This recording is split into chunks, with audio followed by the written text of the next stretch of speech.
அடுத்த விரிவுரையாக சிவப்பிரகாச சித்தாந்த சாத்திரத்தின் தொடர்ச்சியை சைவப்புலவர் ஸ்கந்த சத்திதாசன் அவர்கள் வழங்குவார்கள். அவரை விரிவுரையாற்ற வருமாறு அன்போடு அழைக்கின்றேன். அனைவருக்கும் இனிய வணக்கங்கள். சிவஞான சித்திய சிவப்பிரகாசத்துல நாங்கள் நேற்று சகல அவத்தையில ஆன்மா இருக்கிற நிலையை பற்றி நாங்கள் பார்த்தனாங்க. அப்ப சகல அவத்தையில ஆணவமலத்தால கஷ்டப்படுற ஆன்மாவுக்காக இறைவன் தனு கருண புவன போகங்களை கொடுக்கிறான். ஆகவே மாயை என்கின்ற மலம் இரண்டாவதாக வந்து சேருகிறது. மாயைதான் எங்களுக்கு இந்த கரணங்களாக மெய்வேகன் மூக்கு செவ்வியாக உலக பொருட்களாக இருக்குது. அத மாஜேயம் என்று முதல் பாடல்கள்ல பார்த்திருக்கிறோம். மாஜேயம். அப்ப இந்த மாயேயத்தில இருக்கிற ஒவ்வொன்றாலையும் பற்று வைக்கிறோம். சரியா? அப்படி பற்று வைப்பதனாலே நாங்கள் செயல்களை செய்கிறோம். பற்று வச்சு செய்கிறபடியால் தான் கர்மம் வருகிறது. பற்று இல்லாமல் செயல் செய்தால் கர்மம் இல்லை. பற்று வச்சு செய்வதனாலே கர்மம் வருகிறது. கர்மமலமும் வந்து சேர்ந்துவிட்டது. கர்மமலமும் சேர்ந்திருக்கிற இந்த நிலைதான் சகல அவத்தை. சகல மலம், மூன்று மலமும் இருக்கிற அவத்தை சகல அவத்தை என்று நீங்கள் கொள்ளலாம். இந்த சகல அவத்தையில் 4 வகை வாக்குகள் தொழிற்படுவதை பற்றி நேற்று நாங்கள் பார்த்தனாங்க. எப்படி? சுத்தமாய அல்லது சிவ தத்துவத்திலிருந்து இந்த 4 வகை வாக்குகளும் தோற்றம் பெறுவதை பற்றி நாங்கள் பார்த்தனாங்க. சரியா? அப்ப அதுலதான் 4 வகை வாக்கில நாங்கள் சூக்குமை, பைசந்தி, மத்திமை, வைகரி என்று 4 வகை வாக்குகள். இதுல வைகரி தான் நாங்கள் கேட்கிற சொற்கள். மத்திமை என்பது மனத்தாலே நினைக்கிற சொல். மனத்தாலே ஒரு சொல்லையோ ஒரு பொருளையோ நாங்கள் நினைக்கிறோம். நினைக்கிற பொழுது அதுக்கு ஒரு சொல் இருக்குது. ஆனால் பைசந்தி என்பது எங்களுக்கு மயிலினுடைய முட்டையிலே எப்படி அந்த விஷயங்கள் எல்லாம் 5 நிறங்களும் அடங்கி இருக்கிறது போல, சரியா, பைசந்தியில எல்லாம் அடங்கி இருக்குது. சூக்குமி என்பதுதான் ஆரம்ப ஸ்தானம் என்று நாங்கள் பார்த்தனாங்கள். ஆகவே சகல அவத்தையில இந்த சூக்குமை முதலிய வாக்கினுடைய தொழில்களும் அங்கே எங்களுக்கு இருக்கிறது. அப்ப சுத்தமாய காரியமான இந்த வாக்குகளோட கலை முதலியனவும் ஆன்மாவுக்கு ஒரு வெளிச்சத்தை கொடுக்கிறது. சரியா? ஒரு வெளிச்சம். அது பெரிய வெளிச்சம் அல்ல, சின்ன வெளிச்சம்தான். அப்ப பெரிய வெளிச்சம் அல்ல, ஒரு சிறிய வெளிச்சத்தை கொடுக்கிறது நாங்கள் 37வது பாட்டுல பார்த்தனாங்க. சரியா? 37வது பாட்டு. அப்ப அதுல நீங்கள் தெளிவாக இருக்கா பார்த்து கொண்டா சரி. இதுல இன்னும் 1-2 விஷயங்கள் நான் சொல்ல வேண்டிய தேவை இருக்குது. இந்த பரநாதம், பரவிந்து என்று 2 விஷயம் கிடக்கு. சரியா? இந்த விந்து இருக்குத்தானே. சரியா? விந்துல அபரவிந்து என்று ஒன்று இருக்கிறது, பரவிந்தன்று ஒன்று இருக்கிறது. அதுபோல நாதத்தில பரநாதம் என்ற ஒன்று இருக்கிறது, அபரநாதம் என்கின்ற ஒன்று இருக்கிறது. இதற்காக நீங்கள் எழுதி கொள்ளலாம். முதலாவது வரியில போடுங்கோ பரநாதம். இந்த பரநாதம் என்பது டேஷ் பண்ணி பக்கத்துல போட்டோ போட்டு ஞானாசக்தி.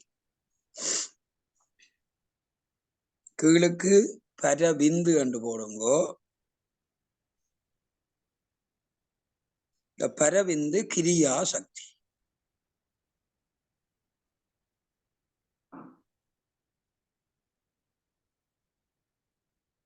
இந்த பரநாதம் பரவிந்தோட ஞானாசக்தி கிரியாசக்தி, சரியா, இவைகள் சேருவதனால அபரநாதம் வரும். இது பரநாதமும் ஞானாசக்தியும் சேருவதனாலே அபரநாதம் வருகிறது.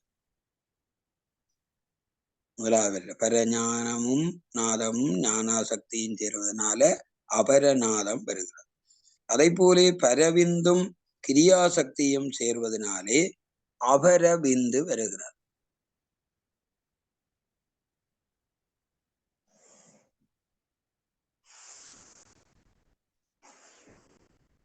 இந்த அபரவிந்து தான் எங்களுக்கு தொனியை தருகிறது, ஒரு சத்தத்தை தருகிறது.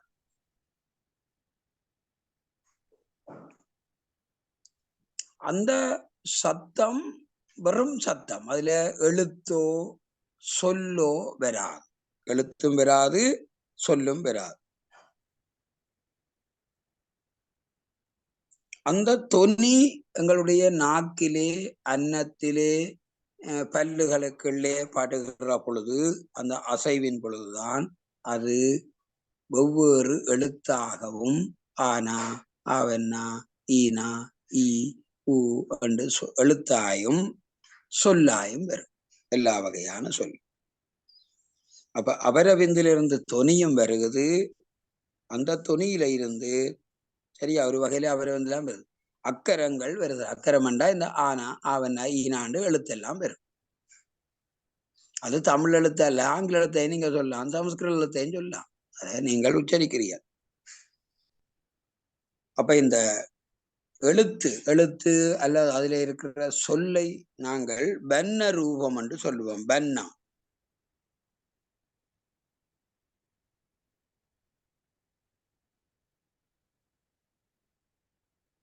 பதம் பன்னம் பற்றி கேள்விப்பட்டிருப்பீர்கள்.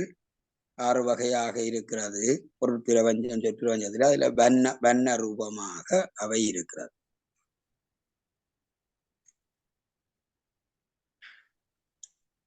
அப்ப சூக்குமை வாக்கு மூலாதாரத்தில அந்த பிந்து உருவாகும். பிந்துவிலிருந்து தோன்றி உந்தித்தானத்துக்கு வரும். உந்தித்தானம் எது? அதான் பொக்குள் அல்லது வயிறு. உந்தித்தானத்துக்கு செல். மூலாதாரத்தை நாங்கள் துரியாதீதம் சொல்லலாம். அந்த 5 வகை பார்த்தமல்ல, இது சாக்கிரம், சொற்பனம், சுளுத்தி, துரியம், துரியாதீதத்தில் இந்த மூலாதாரத்தை துரியாதீதம் என்றும் நாங்கள் சொல்லலாம். உந்தித்தானம் துரியம், உந்தித்தானம் துரியம்.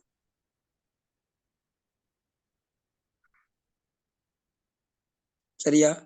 அப்ப இந்த வாக்கும் சுத்தமாயையும் எங்களுடைய உடலும் கலைகள் முதலிய ஆதியனவுக்குள்ளேயும் நிறைய தொடர்பு இருக்கிறது.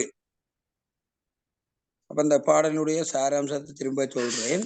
ஆணவமல மறைப்பை நீக்குவதற்காகத்தான் திருவருளால நாங்கள் இந்த வாக்களை உருவாக்குறோமோ இல்ல, திருவருளாலதான் எங்களுக்கு கலை முதலிய தத்துவங்களும் வாக்குகளும் ஆன்மாவை பொருந்துகிறது. திருவள்ளு என்பது திருவள்ளு சக்தி, இறை சக்தி, இறைவன் என்று கூட சொல்லலாம். இதனால ஆன்மா அறிவு விளங்க பொருது. ஆன்மாவுக்கு கொஞ்சம் அறிவு வருது. இந்த அறிவை கூட்டி தருகின்ற அந்த திருவருளை ஆன்மாக்கள் அறிகிறது. ஆனால் ஆணவமலம் இந்த அறிவை வச்சு கொண்டும் அந்த திருவருளை உணர முடியாமல் தடுக்குது. ஆணவம் தடுக்குது.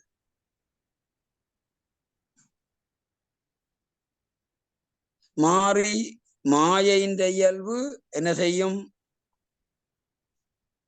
ஒளிய கொடுக்கும், அல்லது அறிவை சிறிய அறிவை கொடுக்கும். மாயையினால்தானே இந்த வாக்குகள், இந்த கலைகள் எல்லாம் வருகுது. கேட்கிற காது, பேசுற வாய் எல்லாம் மாயையிலிருந்து வருது. அப்ப மாயை சிற்றறிவை கொடுக்குது, அதே நேரம் ஆணவம் அந்த சிற்றறிவையும் மறைக்குது. அப்ப இந்த இடத்துல நீங்க ஒருக்கா போட்டு வைக்கலாம். இந்த மாயையை ஒளி என்று சொல்லலாம், இந்த இடத்துல ஆணவத்தை இருள் என்று சொல்லலாம். அப்ப மாயையும் ஆணவமும் ஒன்றுக்கொண்டு எதிரானதாகத்தான் இங்க நிக்குது.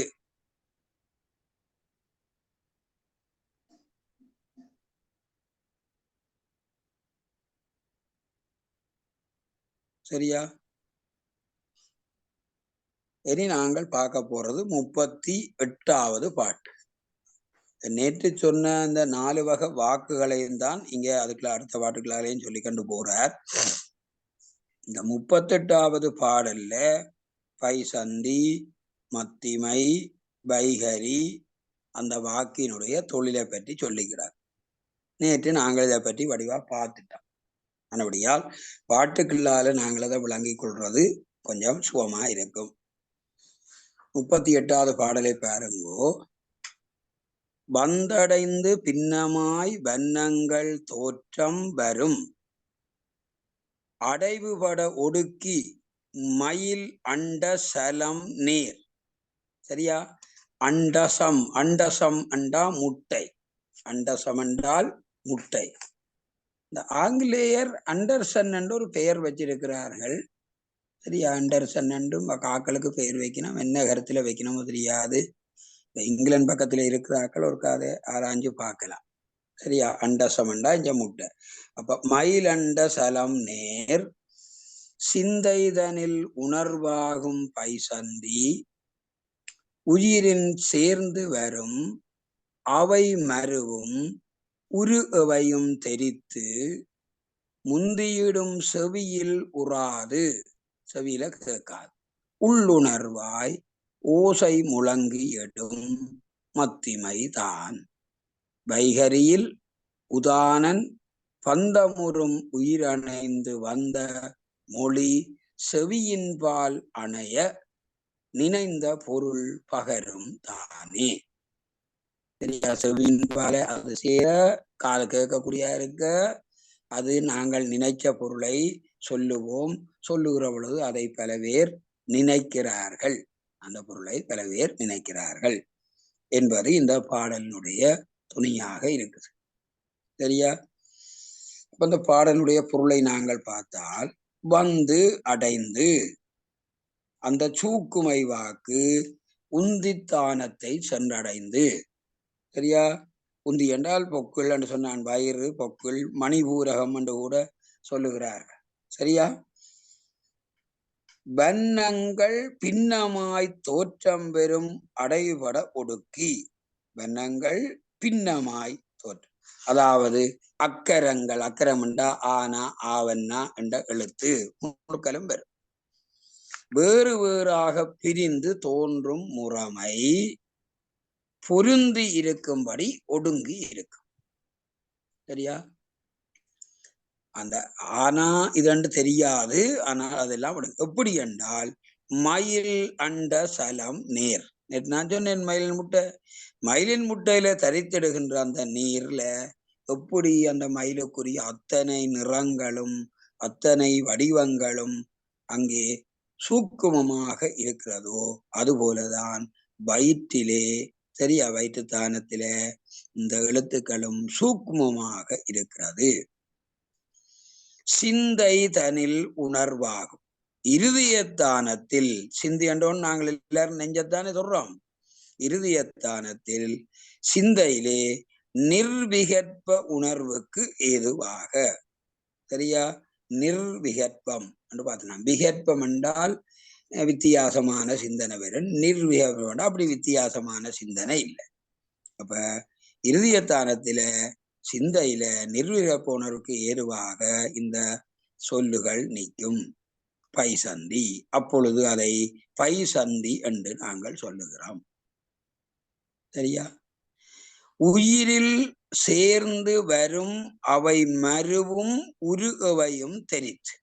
உயிரில சேர்ந்து வரும் அவை மருவும் உருகவையும் தெரித்து. அதாவது அந்த வாக்கானது, எந்த வாக்கு? இந்த பைசந்தி வாக்கு. அந்த வாக்கானது பிராணவாயுவோடு கூடி. இப்ப முன்னுக்கு உதானன், உதரத்திலிருந்து வந்தது உதானன். இப்ப பிராணவாயுவோடு கூடி வருகின்ற அக்கரங்கள் பொருந்த. அக்கரம் என்றால் ஆனா முதலிய எழுத்து என்பதுதான் கருத்து. எல்லா எழுத்து. சரியா?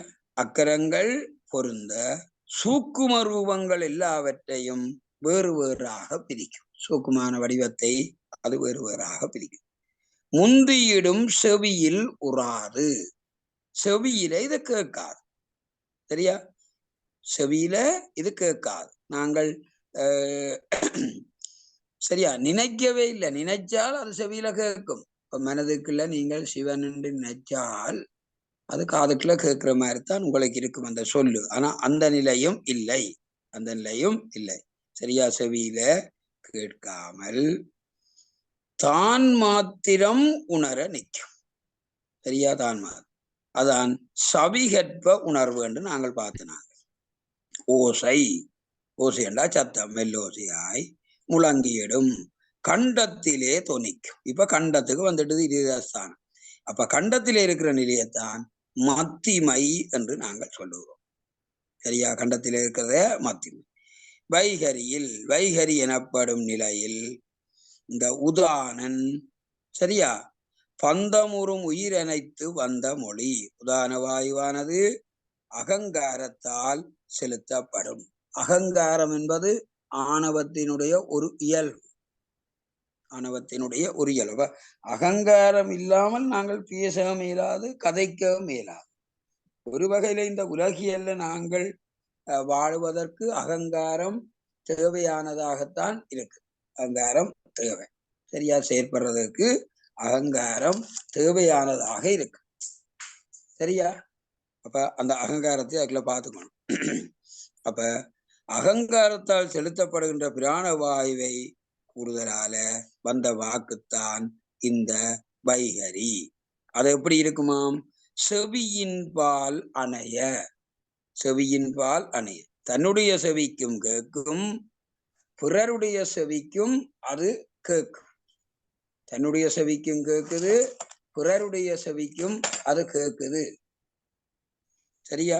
தன்னுடைய செவிக்கும் அது கேட்குது, பிறருடைய செவிக்கும் அது கேட்கக்கூடியதாக இருக்கு. நினைந்த பொருள், மனத்திலே நினைந்த ஒரு பொருளை நீங்கள் வேறாவது சொல்லேக்கல, மனத்திலே ஒரு பொருளை நினைச்சால் அதை நீங்கள் சொல்லுகிற பொழுது சொல்லுவனுக்கும் கேட்பவனுக்கும் அது என்ன செய்யுது? சவிகற்ப உணர்வு உடையதாக இருக்கும். விகற்பம் இல்லாமல் இதுதான் சரியோ, இது தட்சணாமூர்த்தி, இது வைரவர், இது வீரபத்திரர் என்று வேறுபாடு இல்லாமல் அவர்களுக்கு அது கேட்கும், அவர்களும் உணர்ந்து கொள்வார்கள். சரியா? அப்ப பைசந்தி, மத்திமை, வைகரி வாக்கள் மூன்றும் சூக்குமை வாக்கினுடைய விருத்தி என்றது நையங்க.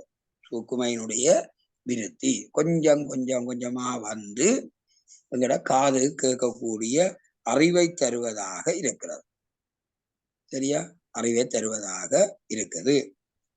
விளங்குச்சு? அப்ப நேற்று நான் சொன்னதுதான் இந்த பாட்டுக்குள்ளால வருது. சிவஞான சித்தியார்லையும் இந்த பாடல்கள் 4 வகை வாக்குக்கும் சிவஞான சித்தியார்ல 4 பாட்டு போட்டிருக்காரு, தனித்தனி பாட்டு போட்டிருக்காரு. இப்ப இந்த சொன்ன விஷயம் தான் நீங்க எடுத்து நீங்க அதை பார்த்தீங்கன்னா சுகமா விளங்கும்.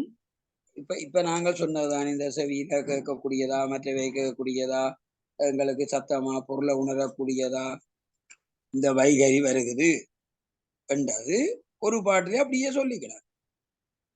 சரியா? அதை போல மத்திமையை பற்றி ஒரு பாட்டுல சொல்லிக்கிறார். நீங்கள் வேணுமென்றா சிவஞான சித்தியார்ல 39வது பாடல், சரியா, அப்படியே 40, 41, 42 அதுகளை இருக்கா பாத்தீங்களா? இருக்கா? குறிச்சு வைங்கோ. சரியா? 39, 40, 41, 42 சரியா? இந்த பாடல்கள் எல்லாம் இந்த 4 வகை வாக்குகளை பற்றி தான் சொல்லுது. சரியா? ஒருக்கா நீங்கள் எடுத்து அதை பார்க்கலாம்.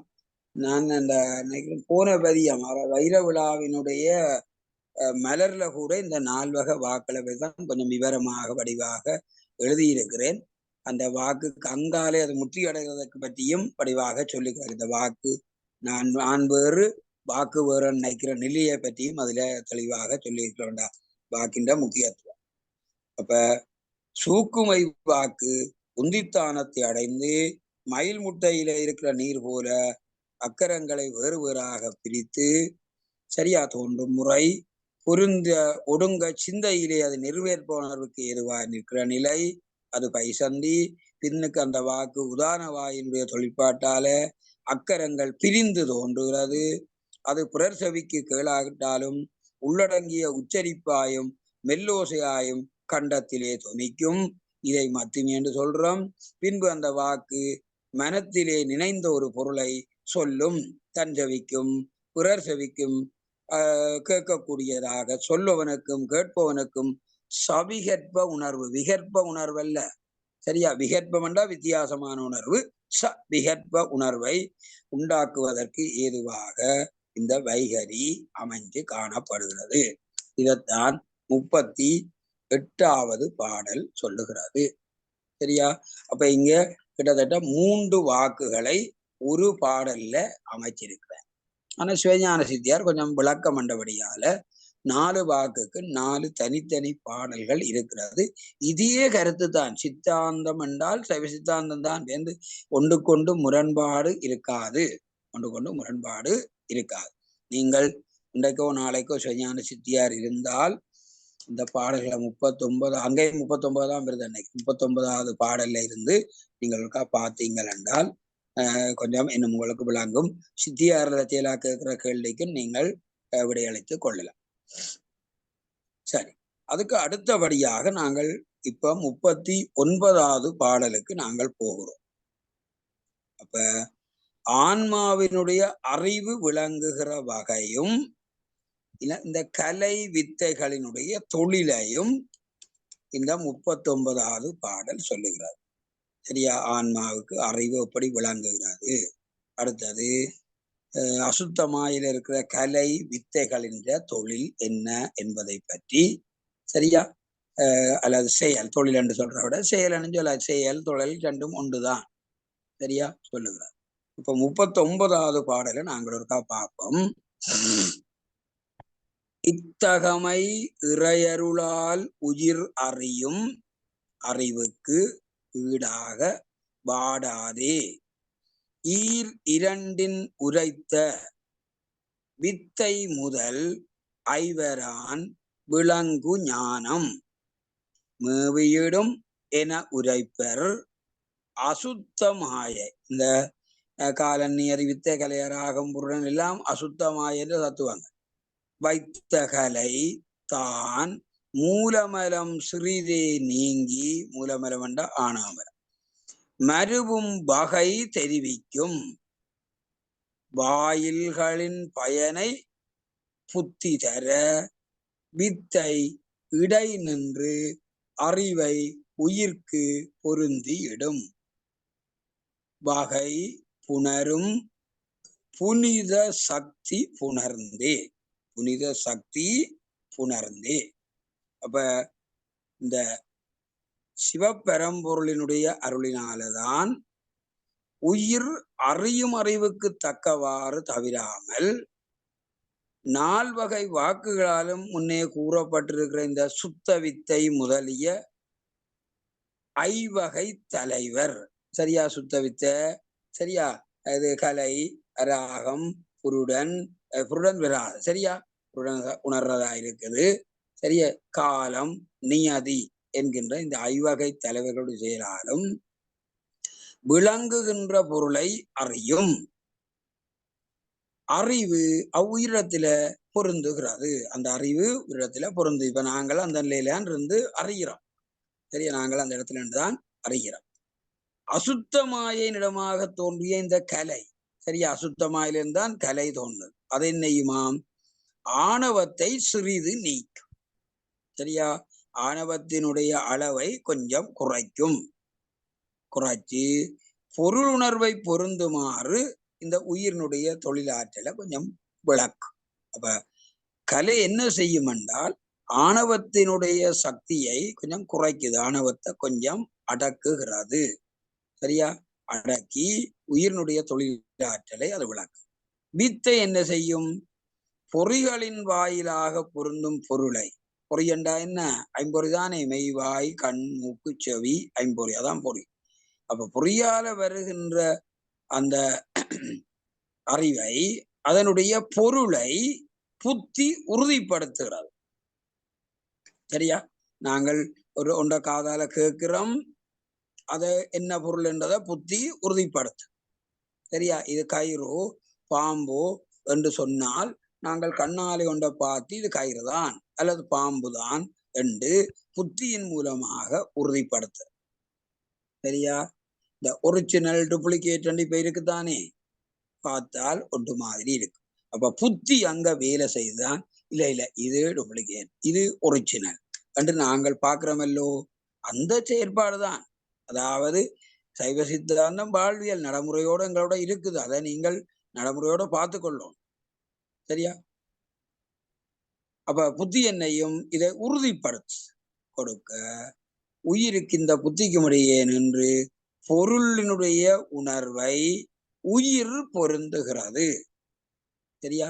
நாங்கள் அதை பற்றி சிந்திக்கிறேல, உயிர் அறியுதோ கண் அறியுதோ காது கேட்குதோன்று நாங்கள் சிந்திக்கிறேல, ஆனால் புத்தி தான் இதை உயிருக்கு கொடுக்குது.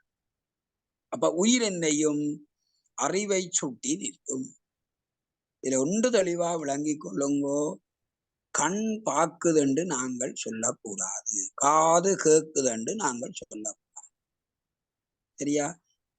ஒருவர் இறந்த பின்னாலே அவருடைய நல்ல காது நல்ல கண் அல்லது நல்ல வாய் ஏன் அடங்கி போயிருக்குது? அந்த அஞ்சையும் உயிர் தான் தொழிற்படுத்து. ஆகவே காது கேட்குது அல்லது காது கேட்கலன்னா அதுல காதை கருவியாக கொண்டு சரியா கேட்பது உயிர் அல்லது ஆன்மா. சரியா? அப்ப அதான் நீங்க சொல்றாரு, உயிருக்கு இந்த புத்திக்கும் இடையே நின்று அந்த பொருள் உணர்வை உயிர் பொருந்துமாறு கொடுக்கும். சரியா? இதுக்கு என்ன காரணம் என்றால் சிவசக்தி காரணமா இருக்கு. சிவசக்தி இல்லை என்றால் உயிர் கூட ஒன்றையும் அறியாது. அப்ப சிவசக்தி அங்க உடன் நின்று, அது தோன்றா துணையாக நின்று செயற்படுத்தி கொள்கிறார். தோன்றா துணையா நின்று செயற்படுத்தி கொள்கிறார். அப்ப சைவ சித்தாந்தத்தில் இருக்கிற ஒரு சிறப்பு தான் இந்த சிவசக்தியினுடைய ஐக்கியம், சிவசக்தியினுடைய செயற்பாட்டை சொல்லுது. வேறு எந்த தத்துவமும் அப்படி சிவசக்தியோ அல்ல சிற்சக்தியோ கிடையாது. சிற்சக்தி என்ற சொல்லும் இருக்குது. சிவசக்திக்கு சிற்சக்தி என்றும் இன்னொரு பெயர் இருக்கு. சரியா? அதுல 2 வகையான சிற்சக்தி இருக்கிறது. நீங்கள் நூல்களை வாசிக்க தடக்கப்பட்டால் பார்க்கலாம். ஒன்று சிவ சிற்சக்தி, அது சிவபெருமானுக்கு இருக்கிற சிற்சக்தி. இது சைவ சித்தாந்தத்துக்கு தனித்துவமான ஒரு கருத்தியல். அதுபோல ஆன்மாவிடத்தில் இருக்கிற சிற்சக்தியை ஆன்ம சிற்சக்தி என்று சொல்றார். சரியா? வெறும் ஆன்மா மட்டுமல்ல, ஆன்மாவோட சிற்சக்தியும் அங்க இணைஞ்சிருக்கு. சரியா? சரி. அப்ப இத்தகமை, இத்தகமை என்றா என்ன? இந்த முறையிலே இறையருளால், பாருங்க முதலாவது வரியிலே இறையருளால் அண்டங்க வந்துட்டு, அதாவது பரமசிவனுடைய அருளினால உயிர் அறியும் அறிவுக்கு ஈடாக ஆன்மா அறியும் அறிவுக்கு தக்கபடி, அறியும் அறிவுக்கு தக்கபடி, அதான் முக்கியம். ஒவ்வொரு ஆன்மாவுக்கும் அறிகின்ற அறிவு வித்தியாசமானது. ஒவ்வொரு ஆன்மாவுக்கும் அறிகின்ற அறிவு வித்தியாசமானது. ஏற்கனவே நாங்கள் இதை பற்றி பார்த்திருக்கிறோம். அபிராமி பட்டருடைய அபிராமி அந்தாதியில கூட சொல்லுவார், அறிவு அளவிற்கு அளவானது அதிசயமே என்று சொல்லுவார். அது அளவுக்கு ஒவ்வொருத்தருக்கும் வித்தியாசமா இருக்கிறது ஒரு அதிசயம். எல்லாம் இந்த ஒரே அச்சு மாதிரி படைச்சு விடையில, ஒரே அச்சு மாதிரி படைத்து விடையில. அதுல நாங்கள் பார்க்கிறோம் என்ன, மனுஷர் இவ்வளவோ மனுஷர் இருந்தாலும் ஒவ்வொரு மனிதருக்கு இடையிலேயும் ஒரு வித்தியாசம் இருக்குது. பாருங்க, அதான் அந்த சிவபெருமானுடைய சிவசிற்சக்தியினால வருகிற சிறப்பு. அதை போல அறிவும் வித்தியாசமானது. நீங்கள் கைலாசபதி ஸ்மிருதி என்று ஒரு நூல் இருக்கிறது. யாழ்ப்பாண பல்கலைக்கழகம் அதை வெளியிட்டது. கைலாசபதி சரியா தன்னிடத்திலே மறைந்திருக்கிற இந்த சைவ சித்தாந்த சிந்தனைகளை எழுதி வச்சவர். அதற்கு ஈழாலை பண்டிதர் மு கந்தையா விளக்க உரை எழுதியிருக்கிறார். அதை எடுத்து பார்த்தால் அறிவினுடைய தளங்களை விளங்கப்படுத்துறார். சரியா? அதெல்லாம் நான் அன்றைக்கு ஒரு நாள் சொன்னான்னு நினைக்கிறேன். மனுஷனுக்கு 6 அறிவென்றால் 5.1 அறிவு இருக்கிறதும் 6வது அறிவுதான். 5 முடிஞ்சது. அப்ப 5.1 6வது அறிவு, 5.2 6வது அறிவு. இப்படியே பார்த்தால் இந்த முழுமையா 6 அறிவு என்பது இருக்கிறது என்பது மிக குறைவு. அப்ப 5னுடைய சொச்சத்தில இருக்கு. சரியா? அதனாலதான் அறிவு. அப்ப 5.5, 5.6 அதுக்குள்ளேயே நீங்கள் 5.61, 5.62, 5.625 அப்படியெல்லாம் இந்த மேட்ச்ல போட்டு நாங்கள் பார்த்தால் அறிவை வித்தியாசப்படுத்திக் கொள்ளலாம். சரியா? அறிவை அதுதான் இங்கே வடிவா சொன்னார். ஆன்மா அறியும் அறிவுக்கு தக்கவன். ஆன்மா அறிகின்ற அறிவுக்கு தக்கவன். சரியா? வாடாதே ஈரிரண்டின். சரியா? வாடாதே இரண்டு தவிராமல் வரும் 4 வாக்குகளினால். இரண்டுன்றது 4 வாக்கு. சரியா? 4 வாக்கு. 2 4 தானே. உரைத்த வித்தை முதல் ஐவரான். அப்ப உரைத்த வித்தைன்னா இங்க நாங்கள் முன்னம் சொல்லி இருக்கிறோம் தானே. சுத்த வித்தை முதலிய தத்துவ கர்த்தாக்களால் ஐவராலும். ஐவர் என்றால் இந்த மெய்வாய் கண்மூக்கு செவிதான். விளங்கும் ஞானம் மேவியிடும் என உரைப்பர். இப்ப காதினால அறிவு வருது, நாங்கள் ஒன்றை கேட்கிறதால.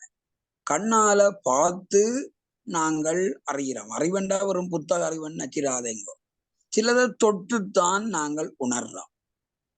சரியா? சிலதை தொட்டுத்தான் நாங்கள் உணர்றோம். சிலது இப்ப இது உப்பு கரைக்கு உப்பு கூடி போச்சென்றால் தொட்டும் பார்க்கல, கண்ணாலையும் பார்க்கல, காதாலையும் கேட்கல. அப்ப நாக்கினால நக்கித்தான் உணர்றோம். அப்ப அறிவு என்பது ஐம்பொறிகளாலையும் வருகிறது. நாங்கள் அறிவண்டோன்னு இந்த நூல் அறிவு புத்தக அறிவண்டு நினைக்கிறோம். சரியா? காதால கேட்கிறோம், கண்ணால படிக்கிறோம் தான் நினைக்கிறேன். இல்ல, அறிவு என்பது எல்லாம் அறிவு தான். ஆகவே அஞ்சு புலன்களாலும் எங்களுக்கு அறிவு வருகிறது. சரி, அதனால்தான் தத்துவகர்த்தாக்கள் ஐவர் என்றதை அங்க தெளிவா சொன்னார். ஐவரான் விளங்கும் ஞானம் மேவியிடும் என உரைப்பர். விளங்குகிற இந்த விடய ஞானம் அவ்வான்மாவை பொருந்துகிறது என்று அறிவுடையோர் கூறுகிறார்கள். முன்னோர்கள் என்றது அறிவுடையவர் தான், அறிவில்லாதவன் சொல்லலத்தானே. சரியா? அசுத்தமாயை வைத்த கலைதான் மூலமலம் சிறிதே நீக்கி மருவும் வகை தெரிவிக்கும். அப்ப அசுத்தமாயில இருந்து வந்த கலை. சரியா? நாங்க திரும்ப திரும்ப எத்தனையோ தரம் சொல்லி போட்டோம். அசுத்தமாயில இருந்தால் இந்த 6 7 தத்துவங்களை இல்ல அந்த என்ன மூலப்பிரதியை விடுங்க, சுத்த வித்தியை விடுங்க. காலன் நீதி வித்தை கலையராகம் பொருடன் மூலப்பிரகிருதின்றதை சொல்லலாம். அந்த மூலப்பிரதியை விடுங்க. அது அடுத்த ஸ்டெப்புக்கு அங்கால போகுது. அசுத்தமாய தோற்றுவிக்கிறதா போகுது. சரியா? ஆகவே அதை விட்டுட்டு நீங்கள் மற்றதை பார்க்கலாம். அப்ப அந்த கலை என்னையும் என்றால் ஆணவ மலத்தை சிறிதே நீக்கும். ஆணவ மலத்தை சிறிதே நீக்கும். அப்படி நீக்கிற பொழுது ஆன்மாவினுடைய கிரியா சக்தியை விளக்கி நீக்கும். ஆன்மாவினுடைய கிரியா சக்தி வந்து கிரியா சக்தி என்றால் சிவன்ற கிரியா சக்தி என்று நினைக்கக்கூடாது. கிரியா சக்தி என்றால் தொழிற்சக்தி, தொழிற்படுறது. சரியா? தொழிற்படுறது, அவ்வளவுதான். அப்ப கலை என்ன செய்யும் என்றால் ஆன்மாவை கொஞ்சம் அறிவோட தொழிற்பட செய்யும். சரியா? அடுத்த வித்தை. வித்தையானது என்னையும் வாயில்களின் பயனை புத்தி தர. வாயிலண்டா என்ன? இந்திரியங்கள். சரியா? இந்திரியம் என்றா நாங்கள் உணர்கின்ற 5 புலன். 5 புலன். சரியா? அதனையும் ஐம்பொறி வாயிலாக வருகிற விடயங்களை புத்திதான் நிச்சயப்படுத்துகிறது. சரியா? காது கேட்குதல்ல, அது புத்தி என்னையும் இதை நிச்சயப்படுத்தி கொள்ளும். சரியா? இடை நின்று தான் ஆன்மாவுக்கும் புத்திக்கும் இடையே நின்று அவ்விடயங்களை ஆன்மா பொருந்தும்படி ஆன்மாவுக்கு அந்த அறிவை கூட்டி வைக்கிறது. இது வித்தை. நாங்கள் அறிகிறதை ஆன்மாவுக்கு சேர்த்து வைக்குது. இந்த ஒரு அறிவியலுக்களால சேர்த்து வைக்கும். புனித சக்தி புணர்ந்தே. அந்த கடைசி வரியில பாருங்கோ, கடைசியா புனித சக்தி புணர்ந்தே. அந்த புனித சக்தி தான் சிவசக்தி. அதற்காக நோட் பண்ணி வைக்கலாம். சரியா? புனித சக்தி தான் சிவசக்தி. அது உடன் நின்றுதான் இவற்றை உடன் புணர்ந்தேண்டா சேர்ந்து நிற்கின்றது கருத்து. உணர்ந்துதான் இவற்றை செயற்படுத்துகிறது. சரியா? அப்ப இறை சக்தி என்று ஒன்று இல்லாமல் ஆன்மா தான் இந்த பொறிகளை வச்சு கொண்டோ, மற்ற கலையை வச்சு கொண்டோ, வித்தியை வச்சு கொண்டோ, மாயால கிடத்திய வச்சு கொண்டோ அறிகிறது என்பதை சைவ சித்தாந்தம் ஏற்கவில்லை. அதுக்கு நிச்சயமா இறை சிற்சக்தி, ஆன்ம சிற்சக்தி அங்கே தேவையாக இருக்கிறது. சரியா? அப்ப சுத்த வித்தியை நாங்கள் எழுப்பினோம்டா அந்த வித்தி என்னையும் ஆன்மாவுக்கும் புத்திக்கும் இடையில நின்று புத்தியின் வாயிலாக விடைய போகங்களை ஆன்மா பொருந்தும். சுத்த வித்தியை நாங்கள் எழுப்போம். வித்தியா நீங்கள் அமர்த்தி வச்சிட்டீங்களா இருந்தால் அது தொழிற்படாது, அந்த அறிவு வளராது. அப்ப வித்தியை எழுப்பினால்தான் அந்த வித்தி என்னையும் ஆன்மாவுக்கும் புத்திக்கும் இடையில நின்று கொண்டு புத்தியின் வாயிலாக விடைய போகங்களை ஆன்மா பொருந்தும். அந்த ஆன்மாவுக்கு அறிவை உதிக்க செய்யும். ஆன்மாவினுடைய ஞானாசக்தியை சிறிது விளக்கும். ஞானாசக்தி அறிவு சக்தி தான். சரியா? அப்ப வித்தை இந்த தொழில், இங்க கலை இந்த தொழில் ஆகிய 2 தொழிலும் இங்கே சொல்லப்பட்டிருக்கிறது. அதனால ஆன்மா அறிவை பெறுகிறதையும் இந்த 39வது பாடல் நமக்கு சொல்லுகிறது. சரி, இனி 40வது பாடல்ல ஏனைய இந்த சுத்த தத்துவம், வித்தியா தத்துவம் அல்லது அசுத்த மாயிலிருந்து வருகிற அராகம், நியதி, காலம், 3 விஷயம் கிடக்கு. அராகம், நியதி, காலம். அப்ப இது இந்த தத்துவங்களுடைய தொழில் 40வது பாடல்ல சொல்லப்படுது. சரியா? 40வது பாடல்ல இந்த அராகம், நியதி, காலம் ஆகிய 3னுடைய தொழில் சொல்லப்படுகிறது. சரியா? அப்ப 40வது பாடலை ஒருக்கா நீங்கள் எல்லாரும் பாருங்க. சரியா? பேசரிய அராகம் தம் கன்மத்துக்கு ஈடா பெற்றதனில் ஆசைதனை பெருகுவிக்கும். சரியா? அராகம் என்னையுமான் தன் கன்மத்துக்கு ஈடாக பெற்றதில் ஆசையை பெருக்குவிக்கும். ஆசை என்று ஒன்று இருந்தால்தான் எதையும் அடையலாம். அது கல்வியா இருக்கலாம், செல்வமா இருக்கலாம், வேறு என்னவாயும் இருக்கலாம். சரியா? அப்ப அந்த அராகம்தான் இந்த ஆசையை தருது. அடுத்தது நியதி, தேசமிகும் அரசர் தரும் ஆணை. சரியா? செய்தி. சரியா? நியதி என்னையுமான் தேசமிகும் அரசர் தரும் ஆணை, செய்தி, செய்தவரை துய்ப்பிக்கும் செய்தி போல. சரியா? அரசர் ஒரு செய்தியை சொல்லுகிறார், அவன் பிழை செய்தால் அவனை தண்டி, செய்தவரை துய்ப்பிக்கும் செய்தி போல. நேசமுறும் தன் கன்மம் நிச்சயத்து நிறுத்தும். நாங்கள் செய்கிற கன்மங்களை இது அவரவர்கள் செய்த கன்மம் என்று நிச்சயத்து அங்க கொண்டு வந்து நிறுத்தும். சரியா? நிகழ்காலம், கலிகாலம், எதிர்காலம். சரியா? இல்ல கலிகாலம் என்பதை நாங்கள் இறந்த காலம் என்று சொல்றோம். வேற ஒன்றும் இல்லை, கழிஞ்ச காலம். பாட்டுல பெரிய கஷ்டம் இல்லை, 3 காலத்தையும் சொல்லிக்கிட என்றே ஓசை வரும் காலம் எல்லை பலம் புதுமை உருவிக்கும் இறை சக்தி உடனாய் நின்றேன். அப்ப இங்கேயும் இறை சக்தி ஆன்மாவோட உடனே நின்றுதான் இவற்றை செயற்படுத்துகிறது. சரியா?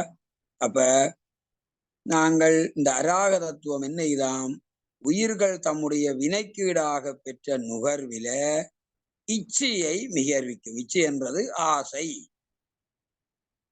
நியதத்துவமானது நாடுகளை மீதியாக உடைய அரசரால் கற்பிக்கப்பட்ட ஆணையானது.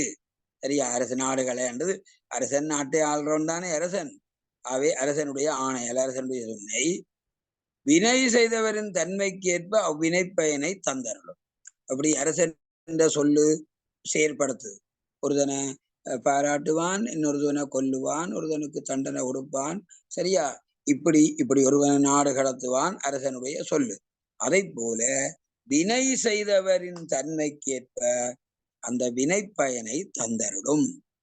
சரியா? வினை பயனை எங்களுக்கு தெரியுதா நியதி. நாங்கள் சில நேரம் இது வாழ்க்கையின் நியதி என்று இன்றைக்கு நாங்கள் சொல்றோம். இதுதான் அவருக்கு நியதி. ஒருவர் இறந்து விட்டா நாங்கள் அவருக்கு இதுதான் நியதி என்று சொல்றோம். ஏன்? அதை அவரவர் செய்த வினை பயன்படி அவர் இறக்கிறார், அவ்வளவுதான். சரியா? அப்ப அந்த நியதி என்ற சொல்லு எங்களுக்கு தெளிவாக இதுல விளங்கும். சரியா? உயிர்கள் முன்விரும்பிய பொருளை விரும்பியாங்கு நுகர்விக்க எண்ணி. சரியா? உயிர்கள் முன்னே விரும்பிய பொருளை விரும்பியபடி நுகர்விக்க. சரியா? இந்த நியதி அங்க உதவி செய்யும், உறுதி பண்ணி நிற்கும். அடுத்தது கால தத்துவமானது. காலம் என்றா என்ன? இறப்பு, நிகழ்வு, எதிர்வண்டு 3 காலம் பார்க்கிறோம். இறந்த காலம், நிகழ்காலம், எதிர்காலம். தமிழ்ல படிக்கிற காலம்தான், அல்லது ஆங்கிலத்திலே இந்த காலங்கள் இருக்குது. சரியா?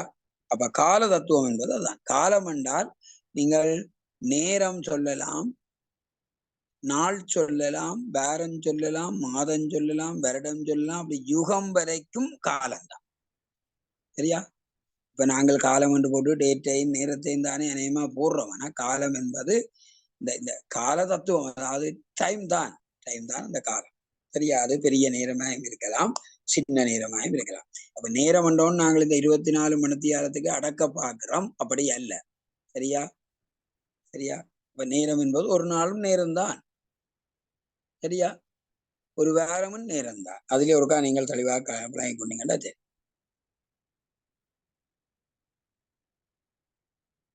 சரி, இனியொருக்கா இது இருக்கா குறிச்சு கொள்ளுங்கோ. இப்ப சிவபெருமானுடைய விருப்பாற்றல் என்றா என்ன? இச்சா சக்தி. நாங்கள் ஏற்கனவே பார்த்தோம். அதென்னையும் ஈஸ்வர தத்துவத்தை எழுப்புகிறது. ஏற்கனவே இதை பற்றி பார்த்திருக்கிறோம். இந்த ஈஸ்வர தத்துவம் என்னையும் என்றா அராகத்தை எழுப்பும். அந்த அராகம்தான் உயிருக்கு இச்சையை கொடுக்கிறது. இச்சை என்றா விருப்பம். சரியா? இது ஒண்ணு முடிஞ்சதோ? ஒன்றே போடலாமோ நம்மளால. அடுத்தது 2வது இறைவனுடைய தொழிலாற்றல். தொழிலாற்றல் என்றா என்ன? கிரியா சக்தி. கிரி என்றால் செயல் அல்ல தொழில். அதென்னையும் சக்தி தத்துவத்தை எழுப்புது. அங்க ஈஸ்வர தத்துவம் பார்த்தனாங்களும் இங்க சக்தி தத்துவம். இதென்னையும் என்றா காலம் நியதி ஆகிய 2ஐயும் எழுப்புகிறது. காலம் நியதி ஆகிய 2ஐயும் எழுப்புகிறது.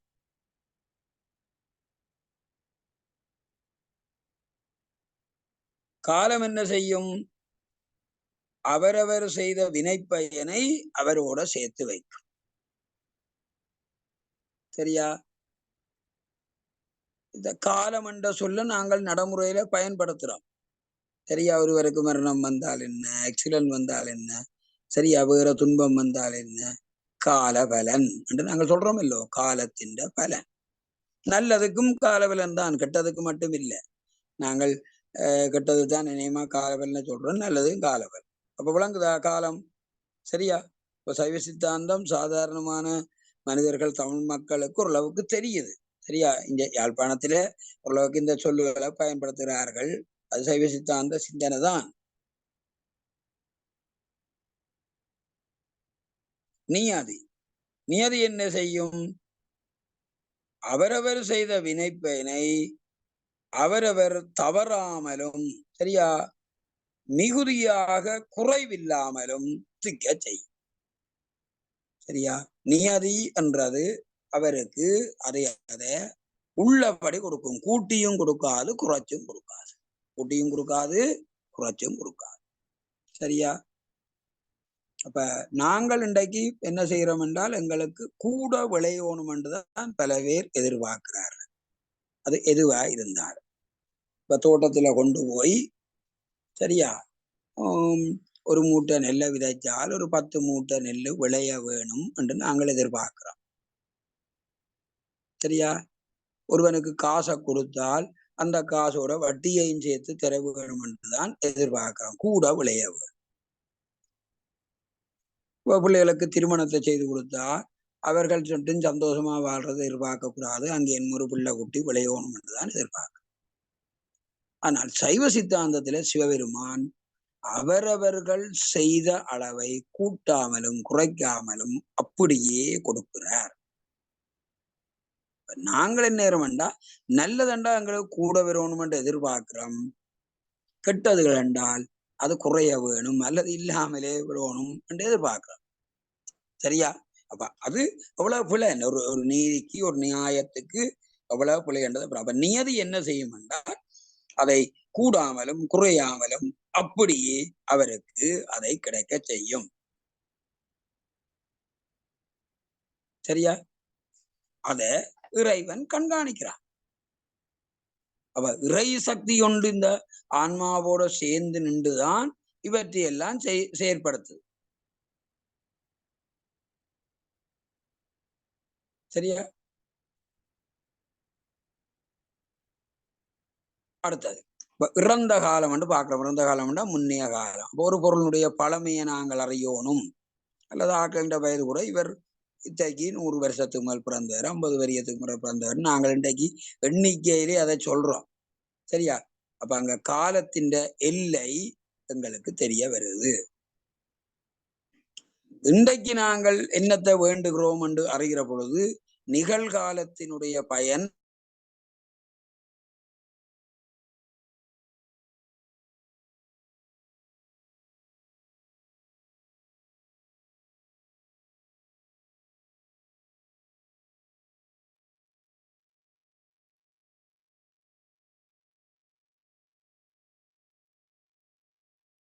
தெரியுது.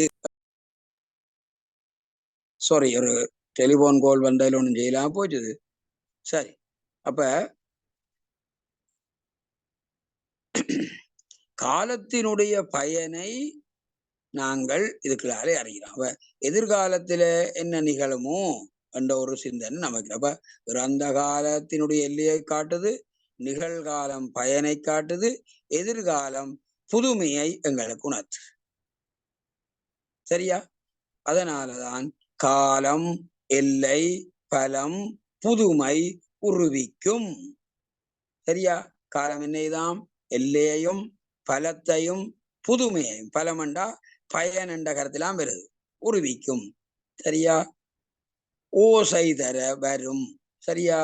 ஓசை தர வரும் என்றா இது சொல்லப்பட்டு வருகிறது.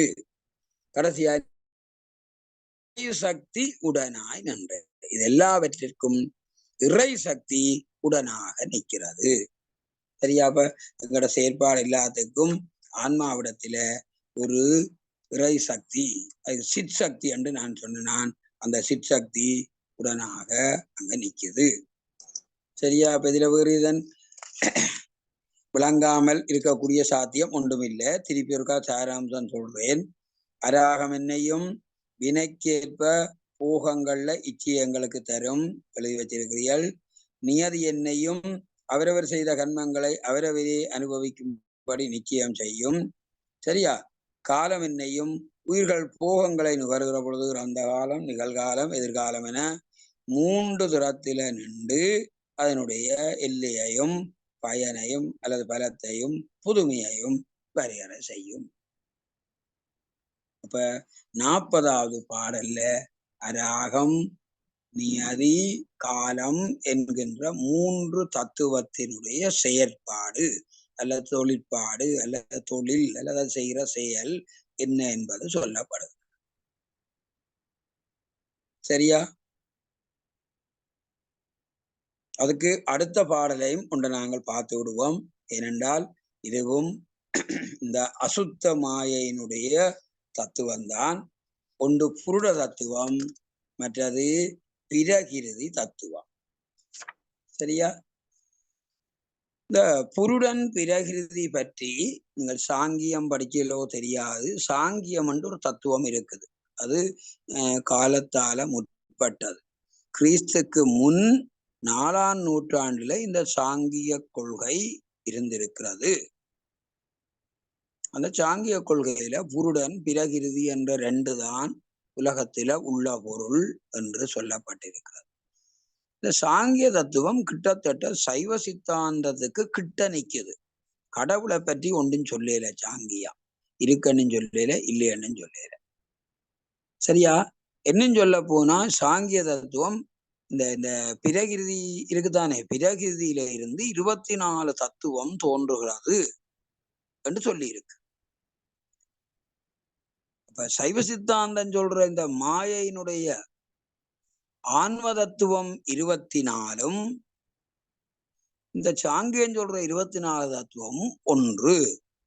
பாருங்க, காலத்தால முற்பட்ட தத்துவம் சைவ சித்தாந்த கருத்தை இவ்வளவு சொல்லி இருக்குது. ஆனால் முழுக்க முழுக்க சைவ சித்தாந்தம் சொல்ல முடியாது. சைவ சித்தாந்தத்துல சொல்ற கருத்துக்கள் சாங்கியத்துல வருது. சரியா? இந்த சாங்கியத்தை பொறுத்தவரையில் நான் ஒன்றை சொல்றேன். சரியா? அதை நீங்கள் குறிச்சு வைங்க. இது சைவ சித்தாந்தம் இல்ல. சாங்கியத்தில பிரகிருதி என்பது நாங்கள் சைவ சித்தாந்தத்தில் சொல்ற மாய போல. மாயையில இருந்துதான் இந்த 36 தத்துவங்கள் வருகிறது என்று சைவ சித்தாந்தம் சொல்லுது. அதே போல பிரகிருதியில இருந்துதான் 24 தத்துவங்கள் வருகிறது என்று சாங்கியம் சொல்லுது. புருடன் எப்படி என்றா சைவ சித்தாந்தம் சொல்ற ஆன்மா போல. சரியா? ஆனா சைவ சித்தாந்தம் சொல்ற ஆன்மாவினுடைய லட்சணங்கள், இயல்புகள் எல்லாத்தையும் சாங்கியம் சொல்லல. சரியா? அப்ப புருடன் சரியா பிரகிருதியை அனுபவிக்கிறது. அப்ப புருடன் என்பது ஆன்மாவை வச்சுக்கொண்டு சாங்கியம் வச்ச பெயர். சாங்கியம் அதே பெயர் சைவ சித்தாந்தம் பயன்படுத்தப்படுது. சரியா? இதுல ஒரு தெளிவை இதுக்களால சொல்லணும். அதாவது சாங்கியம் முழுக்க முழுக்க சரியா சொல்லல் என்றதும் தெரிய வேணும். சரியா? வேதாந்தத்துல ஒரு சில விஷயங்களை சொல்லி முழுக்க முழுக்க இல்லை. அதுக்கு நல்ல ஒரு உதாரணம், இப்ப நாங்கள் சைவேதாந்தம் என்ன சொல்லுதண்டா, நாங்களா சைவேதாந்தம் என்ன சொல்லுதண்டா, இந்த ஆன்மா பாவம், அது கஷ்டப்படுது, அது அனுபவிக்கிறதுக்காக இந்த தனுகரண போனபோங்களை கடவுள் கொடுக்கிறார். இது விளங்குதோ? ஆன்மா கஷ்டப்படுது, அந்த ஆன்மா அனுபவிக்கிறதுக்காக தனுகரண போறவங்களை சிவபெருமான் கொடுக்கிறார் என்று சைவ சித்தாந்தம் சொல்லுகிறது. சரியா? சுருக்கமா உங்களுக்கு விளங்க சொன்னால், மனிதன் ஒருவன் வாழுவதற்கு வீடு தேவையா இருக்கு. சரியா? மனிதன் ஒருவன் வாழுவதற்கு வீடு தேவையா என்றுதான் சைவ சித்தாந்தம் சொல்லு. இந்த சாங்கியம் என்ன சொல்லுதுண்டா மாறி சொல்லுது. வீடொன்று இருக்குது, அதுக்காக ஒரு மனுஷன் தேவை. சரியா? பழம் ஒன்று இருக்குது, அந்த பழத்தை சுவைக்க ஒரு பறவை தேவை. அதே போல பிரகிருதிக்காகத்தான் புருடன் என்று சாங்கியம் சொல்லுது. இது சைவ சித்தாந்தத்துக்கு எதிர்மாறான கொள்கை. சைவ சித்தாந்தத்துக்கு எதிர்மாறான கொள்கை. நீங்கள் சாங்கியத்தை பற்றி கனவே படிச்சிருக்க மாட்டீர்கள். ஆனால் சாங்கிய தத்துவம் என்று ஒரு தத்துவம் இருக்கிறது. ஈஸ்வர கிருஷ்ணரால அது சொல்லப்பட்டது. பின்னாலே அது வளர்ந்து வளர்ந்து வந்திருக்குது, வளர்ந்து மாறியும் வந்திருக்குது கொள்கைகள். சரியா? ஆனால் சைவ சித்தாந்தத்துக்கு உடன்பாடான கருத்துக்களையும் சாங்கியம் சொல்லுது என்பதை நாங்கள் மறக்க முடியாது. சரியா? அது மிக முக்கியம்.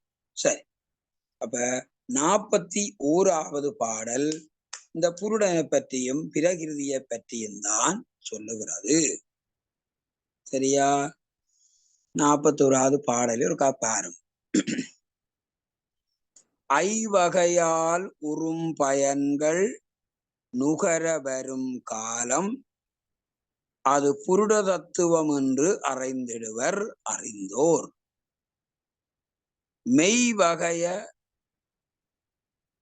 கலா சுத்தி தனில் இதற்கும் சுத்தி மேவியிடும் வகைதானும் விரும்பிய நூல் விளம்பும் செய்வகையின் தொடர்ச்சி இங்கு தோற்றுவிக்கும் குணத்தின் சேர்வு புரி பிரகிருதி திரிகுணமாம் அவைதாம் இவ்வகையால் சாத்வீகம் ராட்சதம் தாமதமாய் இயம்புவார்கள் ஒன்றிரண்டு குணம் ஏற்கை உடைத்தே. சரியா? ஒன்றிரண்டு குணம் ஏற்கை உடைத்து.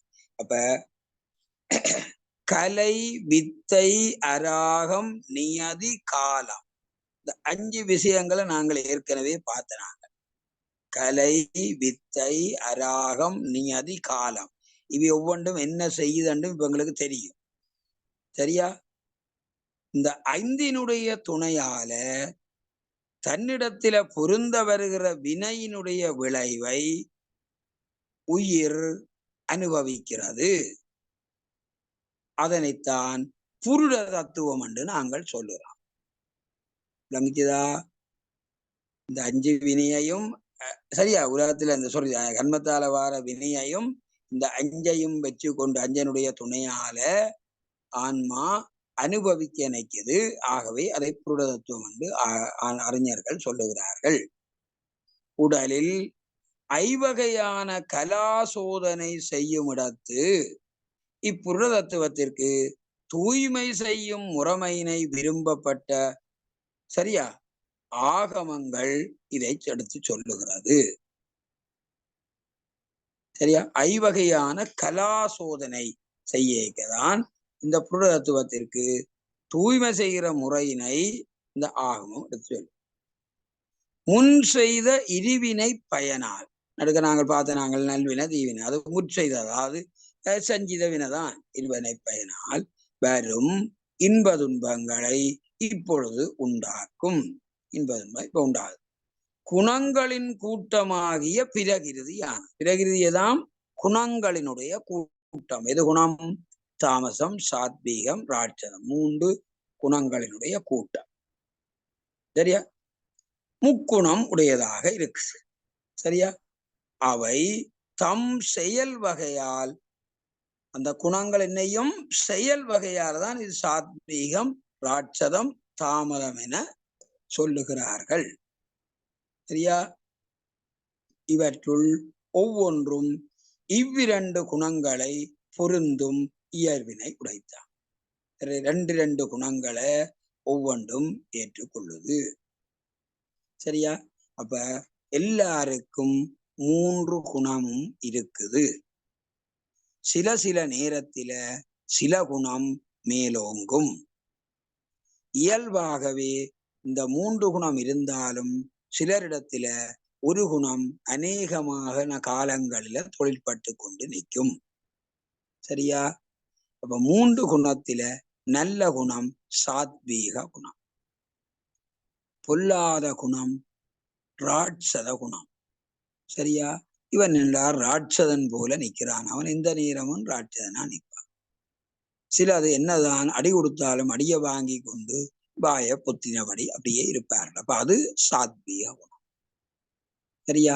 ஏதோ இறைவன் தந்ததை நாங்கள் அனுபவிப்போம் என்று இருப்பவர்கள் சாத்வீக குணம் உடையவர்கள். இல்ல இங்க விடு உன ஒரு கரை காண வேணும் என்று சொல்லி தன்முனைப்போட வந்தால் அங்க ராட்சத குணம் அதிகமாக இருக்கும். தாமசம் எல்லாத்தையும் விட வித்தியாசம். அது சோம்போரை குணம். நித்திர வருது போய் நாங்கள் படுப்போம், படிச்சது காணும். சரியா? என்று நிற்கிறது தாமச குணம். படிச்ச என்னது ஏன் படிப்பான், படிச்ச என்ன பிரயோசனம் நினைக்கிறது தாமச குணம். சரியா? இல்ல நாங்கள் படிக்க வேணும், படிச்சு முன்னேற வேணும் என்று நினைக்கிறதுக்கு ராட்சத குணம் அங்க உடந்தையா இருக்கு. ராட்சத குணம் இருக்கிறபடியாதான் நாங்கள் நல்லா படிக்கணும், செயற்படணும் என்ற சிந்தனையும் வருது. விளையாட்டுல ராட்சத குணம் முன்னுக்கு வந்து நிற்கும், நான் தான் வெல்ல வேணும். அப்ப இந்த குணங்கள் நேரத்துக்கு நேரம் ஒவ்வொருத்தரையும் மாறுபடும். இயல்பாகவே சில குணம் அவர்கிட்ட கொஞ்சம் கூட மேலோங்கி நிற்கும். அந்த குணம் சில நேரம் அமரும். நடுக அப்படி அல்ல, நெடுக அப்படி அல்ல. சரியா? அப்ப முக்குணம் இதெல்லாம் நாங்கள் பார்த்த நாங்கள் சுந்தரர் தில்லையில போய் சுயருமான கும்புடைக்க சாத்வீக குணம் மேலிட்டு நின்றது என்று நாங்கள் பார்த்து நாங்கள். இது பெரிய புராணத்துல பெரிய புராணத்துல சவித்தாந்த கருத்து பேசப்படுது. ஏன்னா 5 பேரறிவும் கண்களை கொள்ள அளப்பெருங் கரணங்கள் 4 சிந்தையாக குணமுறு 3 திருந்து சாத்வீகமே ஆக இந்து வாழ் சடையான் ஆடும் ஆனந்த எல்லையில் தனிப்பெரும் கூத்தின் வந்த பேரின்ப வெள்ளத்துள் திளைத்து மாறிலா மகிழ்ச்சியில் மலர்ந்தார் என்று அங்க சேக்கிழார் சுந்தருடைய அந்த நிலையை பாடுகிறார். சரியா?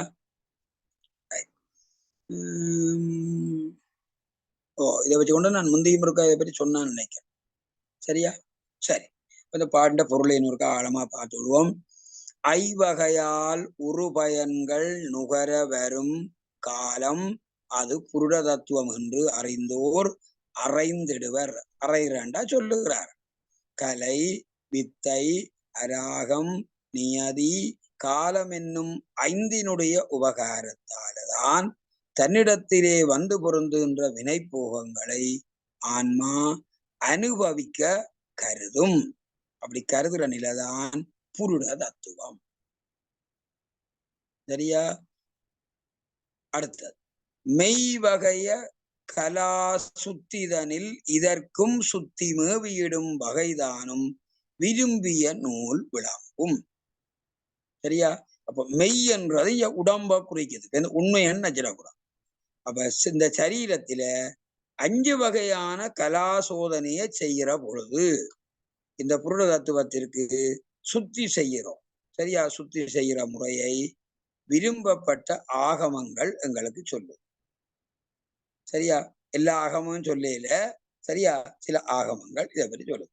செய்வகையின் தொடர்ச்சி இங்கு தோற்றுவிக்கும் குணத்தின் சேர்வு புதி பிரகிருதி திரிகுணமா. அப்ப பிரகிருதியில இந்த திரிகுணம் இருக்கிறது. முன் செய்த நல்வினை தீவினையினுடைய பயனாக இன்ப துன்பங்களை இப்பொழுது உண்டாக்கும்.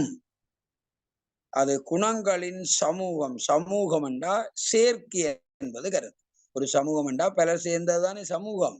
அப்ப இங்க குணங்களின் சமூகம் என்றால் குணத்தினுடைய சேர்க்கை, அதுதான் பிரகிருதி. சரியோ? அது 3 குணமா இருக்குது. சரியா? இந்த செயல் வகையால சாத்வீகம், ராட்சதம், தாமசம் என்று அந்த குணங்களை சொல்லுகிறார்கள். சரியா? 1, 2 குணம் ஏற்கை உடைத்து அவற்றில ஒவ்வொன்றும் இவ்விரண்டு குணங்களை பொருந்தி நிற்கும். ஒரு குணம் மேலும் 2 குணத்தை தன்னோட சேர்த்து வச்சிருக்கு. சரியா? விளங்குது அந்த கருத்து? ஒவ்வொன்றும் இவ்விரண்டு குணங்களை பொருந்தும் இயல்பினை உடையது. சாத்வீக குணம் தாமசத்தையும் ராட்சதத்தையும் பொருந்தி நிற்கும். ராட்சதம் மாறி, சரியோ? சாத்வீகத்தையும் தாமசத்தையும் பொருந்தி, தாமசம் என்றையும் சாத்வீகத்தையும் ராட்சதையும் மாறி மாறி நிற்கும். ஒவ்வொன்றும் 2 குணங்களை பொருந்தி நிற்கிறது. அப்போ ஒரு பொருந்தி நின்று சமூகமாக நிற்கிறது தான் இந்த பிரகிருதி. 3 குணமும் சேர்ந்து நிற்கிறது தான் பிரகிருதி. ஆனா 3 குணமும் 3 வேற வேற வகையில இருக்கு. ஒரு பெர்சன்டேஜ்ல நிற்கும். சரியா? ஒரு குணம் கூட நிற்கும், மற்ற குணம் குறைவாக நிற்கும். அப்படி ஒரு வித்தியாசமான அளவுகள்ல நிற்கும். நான் சொன்னேனே, நேரத்துக்கு நேரம், காலத்துக்கு காலம் இந்த குணங்கள்ல மாற்றங்கள் வந்து கொள்ளும். மனுஷருக்கு மனுஷர் குணங்கள்ல மாற்றம் இருக்கிறது. சரியா? நிரந்தரமாயும் சில பேருக்கு சில குணம் தொடர்ந்து கூட இருக்கும். அதுக்காண்டி அவர் நெடுகவே சாத்வீக குணமுடையவர் என்று சொல்ல முடியாது. இந்த சாது மிரண்டால் குடிகொள்ளாதோ ஊர் கொள்ளாண்டு ஒரு பழமொழி இருக்கு. அப்ப சாது விட்ட சாத்வீக குணம் தான் இருக்கும். ஆனால் அவருக்கு கோபம் வந்தது என்றால் அவ்வளவு. அப்ப அங்க ராட்சதம் வந்துட்டு. முனிவர்கள் சாத்வீக குணமுடையவர்கள், ஆனால் அவர்கள் சாவமுடுவார்கள். கோபம் வந்தால் சாவமுடுவார்கள். சரியா? அப்ப அதையும் நாங்கள் அதற்காக விளங்கி கொண்டோம்டா. சரி, சரியா? இதுல ஒரு விஷயத்தை நான் திருப்பி சொல்ல வேணும். மெய் வகையால் கலா சுத்தி செய்கிறது என்று சொல்லலாம். சரியா? அது ஒருத்தருக்கும் பெருசா விளங்கி இருக்கான்னு நான் நினைக்கிறேன். எல்லாத்தையும் ஒன்றா சொல்லக்கூடாது, ஸ்டெப் பை ஸ்டெப்பா தான் நாங்கள் அதை சொல்லிக்கொள்ள வேணும். இந்த கலா சுத்தி, சரியா? இந்த கலா சுத்தி என்றா என்ன? சரியா? கலா சுத்தி என்றால் என்னன்றதை நீங்கள் கொஞ்சம் விளங்கி கொள்ளணும். கலா சுத்தி என்றால் இந்த சிவாச்சாரியார் எங்களுக்கு தீட்சை கொடுக்கிறார். சரியா? தீட்சை கொடுக்கிறார். தீட்சை கொடுக்கிற பொழுதுதான் அந்த சுத்தி வருகிறது. சரியா?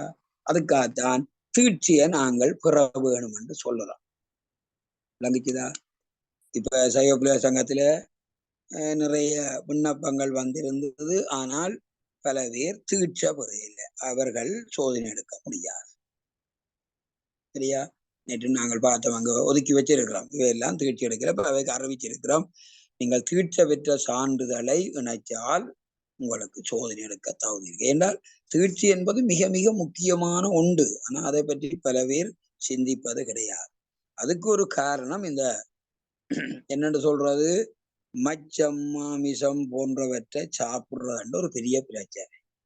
பாக்கி ருசி பாக்கினோம், அவ்வளவுதான். சரியா? பாக்கி ருசி பார்க்கிறார்கள். அதுக்கு நாங்கள் ஒன்றும் செய்யலாது. சரியா? இல்ல உண்டை மட்டும் நான் இதுல சொல்ல ஆசைப்படுறேன். மனிதன் தாவர உணவுக்காகத்தான் படைக்கப்பட்டிருக்கிறான். அவனுடைய உடம்பு, அவனுடைய உணவுக்கால் வாய்த்தோதி, மனுஷனிடத்தில் இருக்கிற பற்கள் எல்லாமே தாவர உணவுக்காகத்தான் இருக்கு. சரியா?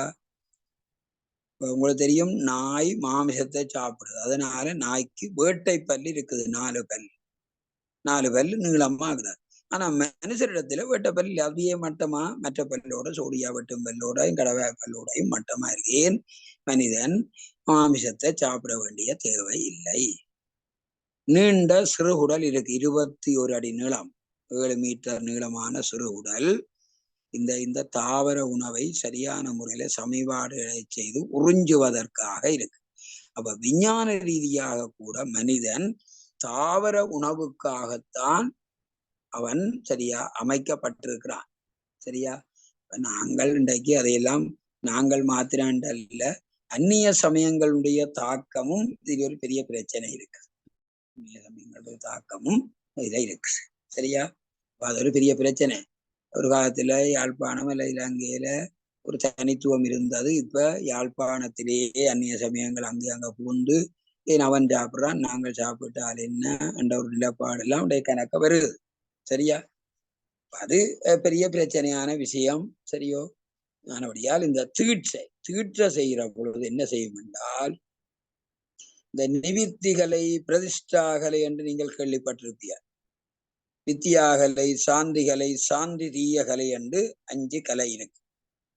சரியா?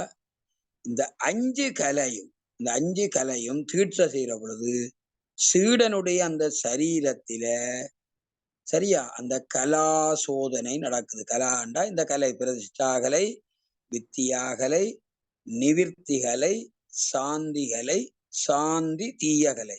சாந்தி தீதகலை என்றால் சாந்தி அதீத கலை என்றதுதான் அது உண்மையான கருத்து. சாந்தி அதீத கலை. சரியா? சாந்தி. அப்ப இந்த 5 கலையும் அங்க சோதனை செய்யப்படுகிறது. சரியா? மெய்வகைய கலாசுத்தி, மெய்வகைய கலாசுத்தி. அப்ப சீடனுடைய சரீரம் முழந்தாள் முதல் பாதம் வரை நிவிர்த்திகளைக்கு எல்லையா இருக்கு. தேவனுண்டா எழுதி வைக்கலாம். சரியா? சீடனுடைய சரீரத்தில முழந்தாள் தொடக்கம் பாதம் வரைக்கும் நிவிர்த்திகளை.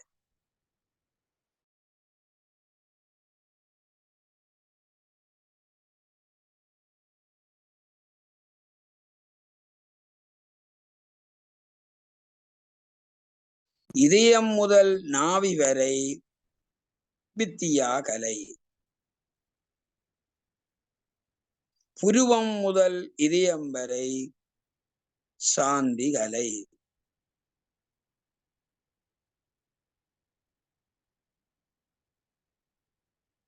சிகை என்றால் குடுமியா, சிகை என்றால் குடுமி, கொண்டை, பெண்கள் கொண்டை என்று சொல்லுகிறார்கள். சரியா? சிகை. இந்த தீட்ச மந்திரத்துல ஓம் சிகாயை நமக. சரியா? அதனால திருமுறை சொல்றார், ஐயர்மாருக்கு குடுமி முக்கியம். அதுக்காண்டி பூநூலும் குடுமியும் இருந்தால் அவர் ஐயர் இல்லை. நூலும் சிகையும் நுவலிற் பிரமமோ என்று ஒரு கேள்வி கேட்கிறார். நூலும் குடும்பியும் இருந்தால் அவர் பிராமணனோ என்று ஒரு கேள்வி கேட்கிறார். சரியா? அப்ப சிகை, சரியா? சிகை முதல் புருவம், புருவம் என்றது விளங்குதா? இந்த பொட்டு வைக்கிற இடம், புருவமத்தி, மூக்குக்கு மேல. புருவம் வரையும் சாந்தி அதீத கலை. சாந்தி அதீத, இதை சேர்த்தா சாந்திய தீயகலை தீதகலை என்று வெறும் தீயகலை என்று கூட சில பேர் சொல்லுகிறார், எழுதியும் இருக்கிறார்கள். அப்ப இப்ப மற்ற தத்துவத்தோட இந்த புருட தத்துவத்துக்கும் இந்த சுத்தி நடக்கும். இப்படி சுத்தி செய்ய ஐயா பிரதிஷ்டா கலைக்கு சொல்லல. பிரதிஷ்டா கலைக்கு எதுல இருந்தது வரை? அதான் நம்ம முதல் சொன்னது. நிவர்த்திகளே சொன்னீங்கள், முழங்கால் முதல் பாதம் வரை, வித்தியகளை இதயம் முதல் நாபி வரை, சாந்தி முழந்தாளுக்கு நாவிக்கும் இடையில பேசிட்டாங்கல. அப்ப அப்படி நாபி முதல் சொல்ல இல்லையா? அது சொல்ல இல்லையா? முழந்தாள் தொடக்கம் பாதம் வரைக்கும் சரியா? சாரி நிவர்த்தியல சரியா? நாவி முதல் முழந்தாள் வரை பிரதிஷ்டாகல. ஓகே, வருதல்லோ, நான் கவனிக்கலையோ தெரியா. நாவி முதல் முழந்தாள் வரையில பிரதிஷ்டாகல. அது சரி, இப்ப சரி, நன்றி. இதயம் முதல் நாதம் வரை வித்தியாகலை. சரியா? அது சரி. புருவம் முதல் இதயம் வரை சாந்திகளை, சிகை முதல் புருவம் வரை. அது மேலுக்கு இருந்துதான் கீழே பாக்கினம, மேலுக்கு இருந்தான் கீழே பாக்கி.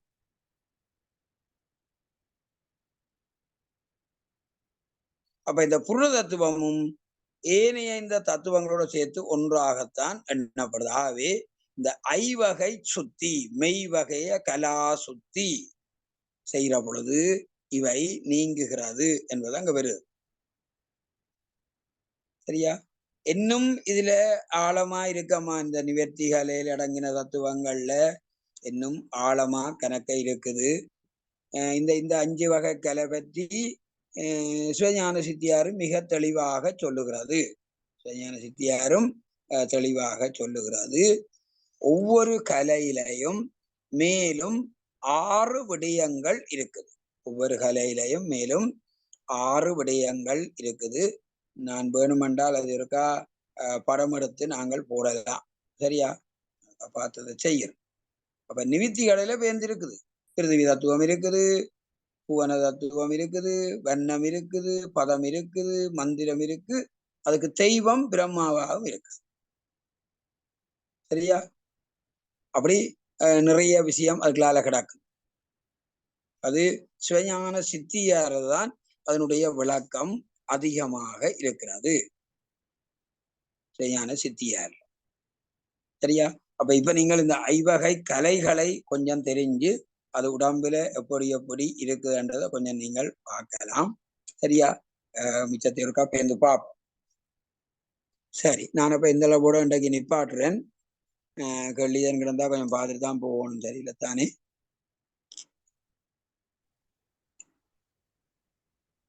ஆனந்தியம்மா,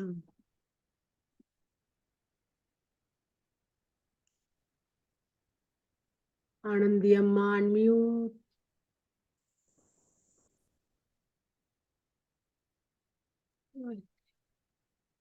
நன்றி, நன்றி சார். இதுவரையும் சிவப்பிரகாசம் தொடர்பான விரிவுரையை வழங்கிய சைவப்புலவர் கந்த சத்தியாசன் அவர்களுக்கு சைவப்புலவர் சங்கத்தின் சார்பிலும் பயன்பெற்ற அனைவரின் சார்பிலும் நன்றிகளை தெரிவித்துக் கொள்கின்றேன். நன்றிகள் சார்.